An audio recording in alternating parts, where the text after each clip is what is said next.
ॐ सहना भवतु सहनौ भुनक्तु सह वीर्यं करवावहै तेजस्विनावधीतमस्तु मा विद्विषावहै।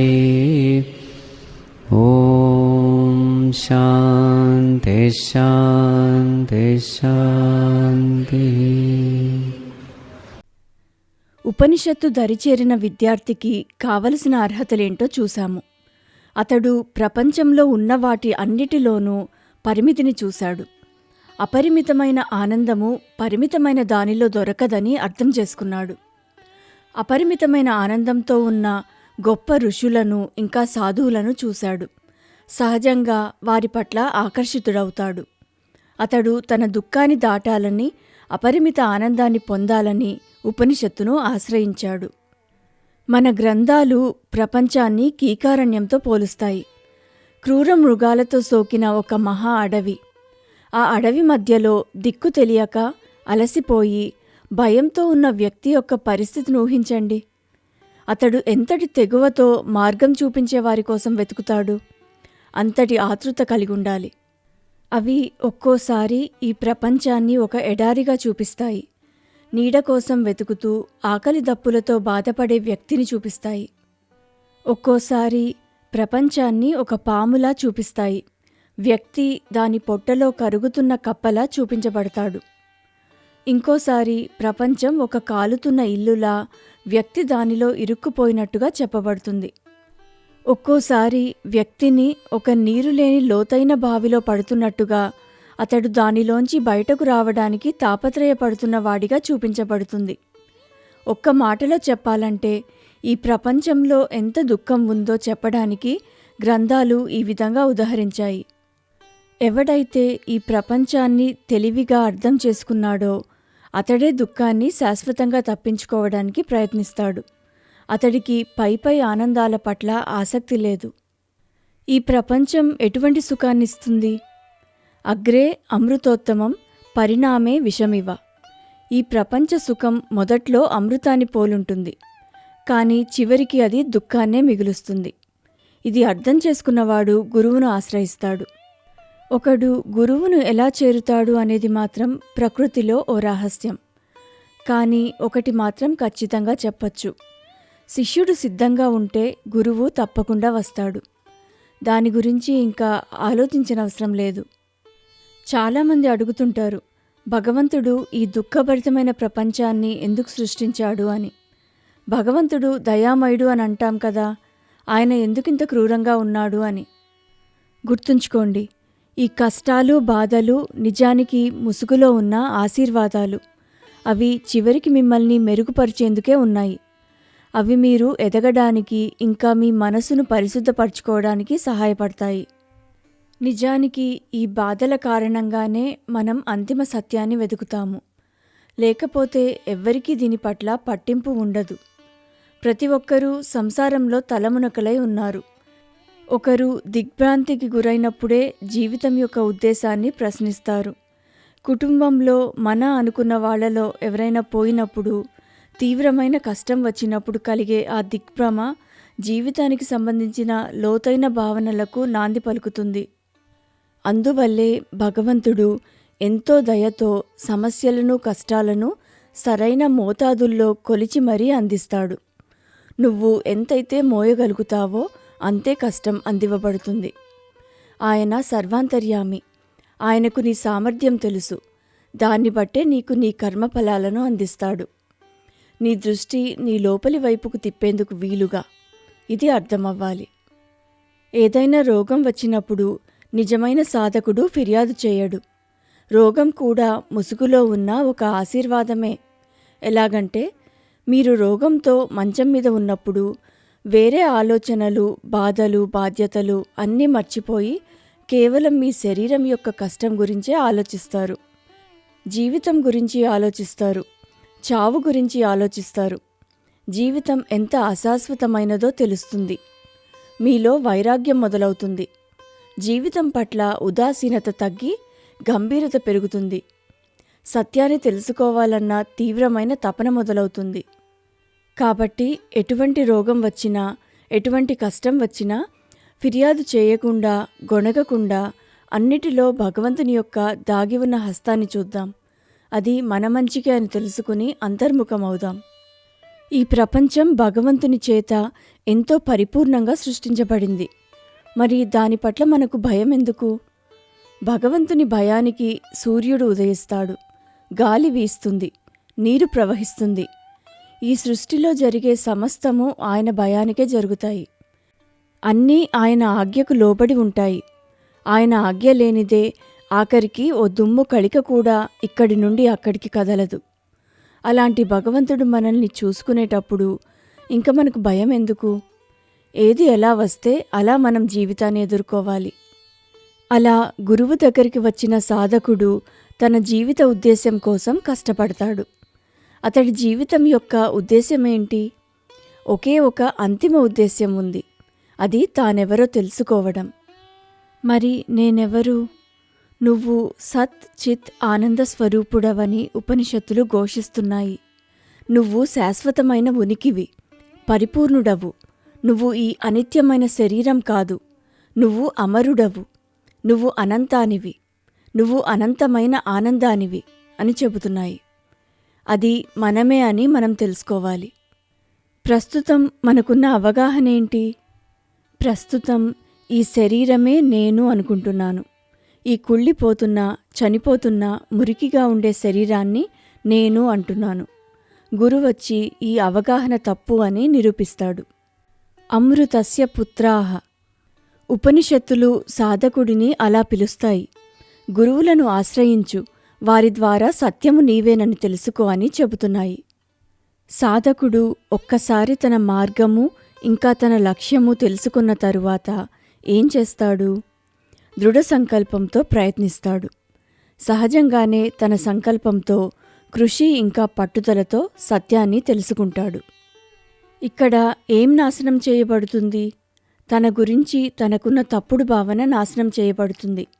అతడి అజ్ఞానం నశిస్తుంది. ప్రపంచం గురించి అతడికున్న తప్పుడు అవగాహన నాశనం చేయబడుతుంది. అతడి వాసనలు నాశనం చేయబడతాయి. అతడు తన అంతిమ లక్ష్యాన్ని చేరుకుంటాడు. సర్వోన్నత సత్యంతో ఐక్యమవుతాడు. తద్వారా పునరావృతమయ్యే జనన మరణాలు ఆగిపోతాయి. ఉపనిషత్తుని వేదాంతము అని కూడా అంటారు. వేదాలను వేదపూర్వము ఇంకా వేద అంతము అని 2 విభాగాలుగా చెప్పొచ్చు. వేదము యొక్క చివరి భాగాన్ని వేద అంతము అన్నాము. వేదాలలో 90% వేదపూర్వం ఉంది. మరి వేదపూర్వంలో ఏముంటాయి? దానిలో ఆచార వ్యవహారాలు, కర్మకాండ గురించి చెప్పబడింది. అది ఇంకా ఎదగని సాధకుల కోసం ఉద్దేశించబడింది. అందులో నీకు ఈ కోరికలున్నాయా? అయితే పలానా కర్మలు చేయి, పలానా మంత్రం జపించు అని నిర్దేశించబడ్డాయి. తద్వారా కోరికలను తీర్చుకుని సంతోషంగా ఉండు అని చెప్తాయి. ఇది వేద పూర్వభాగం యొక్క విషయం.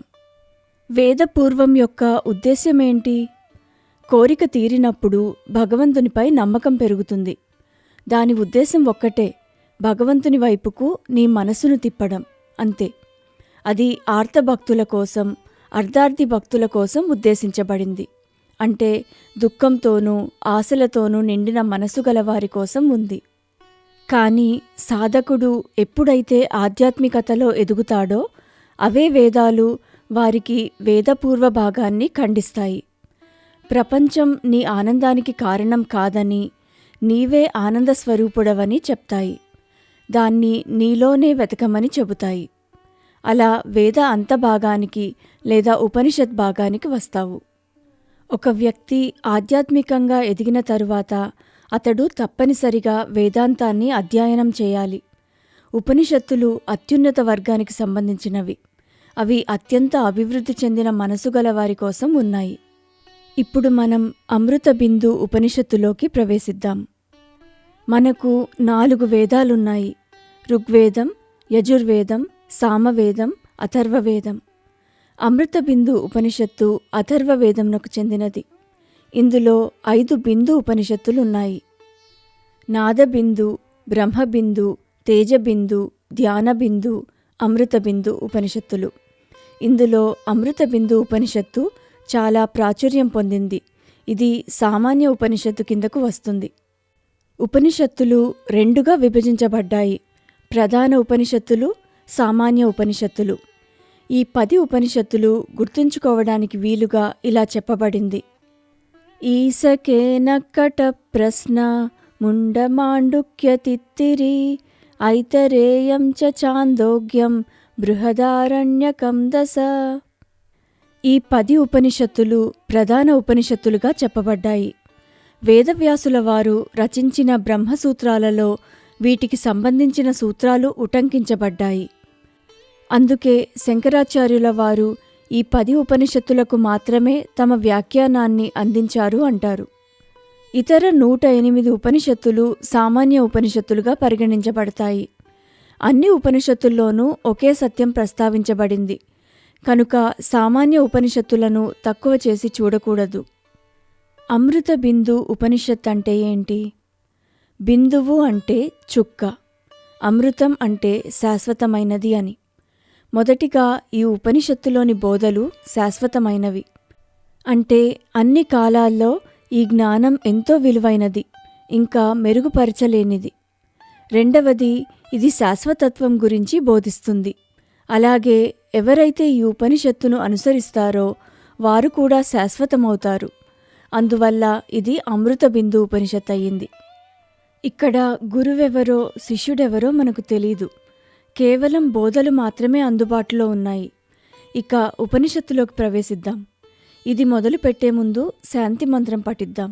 ఓం భద్రం కర్ణేభిः శృణుయామ దేవాః భద్రం పశ్యేమాక్షభిర్యజత్రాః స్థిరైరంగైస్తుष्टुवागंसस्तनूभिः व्यशेम देवहितं यदायुः स्वस्ति न इन्द्रो वृद्धश्रवाः स्वस्ति नः पूषा विश्ववेदाः स्वस्ति नस्तार्क्ष्यो अरिष्टनेमिः स्वस्ति नो बृहस्पतिर्दधातु.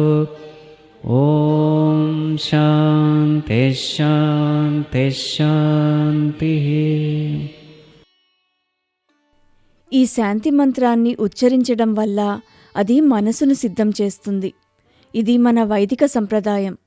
జ్ఞానాన్ని పొందడానికి అత్యంత ముఖ్యమైన సాధనమేంటి? మనసు.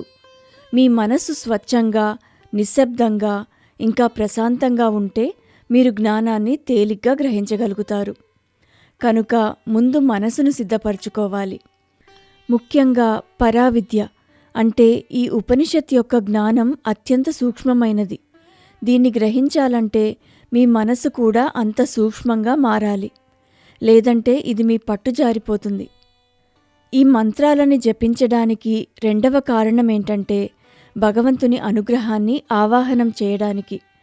మన శ్రమ ఇంకా భగవంతుని దయ, ఈ రెంటి వల్ల మనకు ఉపనిషత్ జ్ఞానం విశదమవుతుంది. భగవంతుని అనుగ్రహం ఎప్పుడూ ఉంటుంది, సూర్యుని వెలుగులాగా. కానీ మనము గదిలో కిటికీలు మూసుకుని ఉంటే సూర్యుని వెలుగు లోపలికెలా వస్తుంది? కిటికీలు తెరవడం అనేది మన పని. మనలోకి జ్ఞానం అనే వెలుగు ప్రవేశించాలంటే మన మనసు అనే కిటికీలను తెరిచి ఉంచాలి. ఈ శాంతి మంత్రాన్ని చదవడానికి గల మూడో కారణం అడ్డంకులను తొలగించడం కోసం. మంత్రాలను ఉచ్చరించినప్పుడు ఒక దైవికమైన అనుకూలమైన వాతావరణం ఏర్పడుతుంది, ఒక సచేతనమైన స్పందన ఏర్పడుతుంది. హృదయం ఆ సర్వోన్నతమైన దానితో మమేకమవుతుంది. ఈ మంత్రం యొక్క అర్థమేంటో చూద్దాం. ఓ భగవంతుడా, మేము ఈ చెవులతో మంగళకరమైనవి వినాలి. మొదట వినడం గురించి చెప్పారు, ఎందుకంటే శ్రవణం మొదటి అడుగు. గురువు బోధలను కేవలం వినడం కాదు, దాన్ని అర్థం చేసుకోవాలి. మంగళకరమైనవి అంటే ఏవైతే మనసును అలజడిపరచవో, మనసును ప్రశాంతంగా ఉంచుతాయో అవి మంగళకరమైనవి. అన్నిటికంటే మంగళకరమైనదేది? అది భగవంతుని నామము. కనుక ఓంతో మొదలు పెడతాము. భగవంతుని గురించి తెలిపేవన్నీ మంగళకరమైనవే. మీరు వినేది మీ మనసుపై ప్రభావం చూపుతుంది. అది మీ మనస్థితిని నియంత్రిస్తుంది. మీ మనసును పరిశుద్ధంగా ఉంచుకోవాలంటే మీరు తప్పనిసరిగా మంగళకరమైనవి వినాలి. ఈ ప్రార్థనలన్నీ అధిష్టాన దేవతలకు చేయబడింది. వాటర్ ట్యాంకు ఒక్కటే, కానీ అందులోని మంచినీరు అనేక పైపుల ద్వారా అందరికీ చేరుతుంది. అలాగే భగవంతుడు ఒక్కడే. ఆయన అనుగ్రహము అధిష్టాన దేవతల ద్వారా మీకు అందచేయబడుతుంది. తరువాత మేము మంగళకరమైనవి చూడాలి అని చెప్పబడింది. ఓ భగవంతుడా, మేము ఈ ప్రపంచాన్ని చూస్తున్నాము. ఈ ప్రపంచాన్ని చూసిన ప్రతిసారి మేము నిన్నే చూడాలి, మాకు నువ్వే గుర్తుకు రావాలి అని ప్రార్థించబడింది. తెల్లవారుతున్నప్పుడు సూర్యుణ్ణి చూస్తే మీకందులో భగవంతుని యొక్క కనిపించని హస్తం గుర్తుకు రావాలి. సముద్రాన్ని చూసినప్పుడు భగవంతుడు గుర్తుకు రావాలి. గొప్ప మునులు, ఋషులు ప్రపంచాన్ని కళ్ళతో చూడరు, వారు మనసుతో చూస్తారు. వారికి అన్నిటిలోనూ పరమాత్మ యొక్క లీలలే కనిపిస్తాయి. మొదట్లో సాధకుడు ఏం వింటున్నాడు, ఏం చూస్తున్నాడో అనే విషయంలో చాలా జాగ్రత్త వహించాలి. టీవీ ద్వారా, ఇంటర్నెట్ ద్వారా మనం ఏవైతే గ్రహిస్తామో అవి మన మనసులోకి చేరుతాయి, ఆలోచనలను పెంచుతాయి. ఈ విషయంలో సాధకుడు జాగ్రత్త పడాలి. తర్వాత, ఓ భగవంతుడా, మాకు ఆరోగ్యకరమైన శరీరాన్ని అనుగ్రహించు అని ప్రార్థించబడింది. సాధన చేయాలన్నా, భగవంతుని సేవ చేయాలన్నా ముందు ఆరోగ్యం బాగుండాలి. యోగము, ప్రాణాయామము, ధ్యానము వంటివి చేస్తూ శారీరక ఇంకా మానసిక ఆరోగ్యాన్ని జాగ్రత్తగా కాపాడుకోవాలి. ఇంకా దాన్ని భగవంతుని సేవకు వినియోగించాలి.